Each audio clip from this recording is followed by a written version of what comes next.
ప్రస్తుత ముఖ్యమంత్రి చంద్రబాబు ప్రతిపక్ష నేతగా ఉన్న సమయంలో కొనుగోలు చేసిన స్థలానికి కొలతలు వేసేందుకు డిప్యూటీ సర్వేయర్ 170,000 రూపాయల లంచం డిమాండ్ చేశారు. తాజాగా ఈ విషయం వెలుగులోకి రావడంతో ఆ సర్వేయర్ పై సస్పెండ్ వేటు పడింది. ప్రతిపక్ష నాయకుడికే ఇలా జరిగితే ఇక సామాన్యులు ఎన్ని కష్టాలు అనుభవించారు అన్న అంశం ప్రస్తుతం చర్చనీయాంశమైంది. చిత్తూరు జిల్లా కుప్పం నియోజకవర్గం శాంతిపురం మండలం కడపల్లి పంచాయతీ శివపురం వద్ద చంద్రబాబు ఓ స్థలం కొనుగోలు చేశారు. ఇంటి నిర్మాణం కోసం వ్యవసాయ భూమిని భూ వినియోగ మార్పిడికి టీడీపీ నేతలు దరఖాస్తు చేశారు. అయితే ఆ స్థలాన్ని సబ్ డివిజన్ చేసేందుకు డిప్యూటీ సర్వేయర్ సద్దాం హుస్సేన్ ను 1.80 లక్షల లంచం డిమాండ్ చేశారు.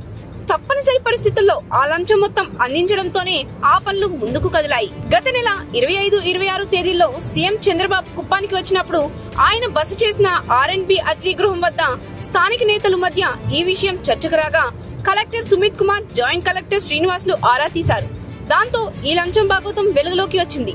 సర్వే శాఖ ఏడీ గౌస్ భాషతో శాఖాపరమైన విచారణ చేయించడంతో లంచం తీసుకున్న మాట నిజమే అని తేలింది. ఈ అంశాలపై సాయంత్రానికల్లా నివేదిక ఇవ్వాలని జాయింట్ కలెక్టర్ ఏడీని ఆదేశించారు. దాంతో డిప్యూటీ సర్వేయర్ సద్దాం హుస్సేన్ ను సస్పెండ్ చేస్తూ ఉత్తర్వులు వెలువడ్డాయి.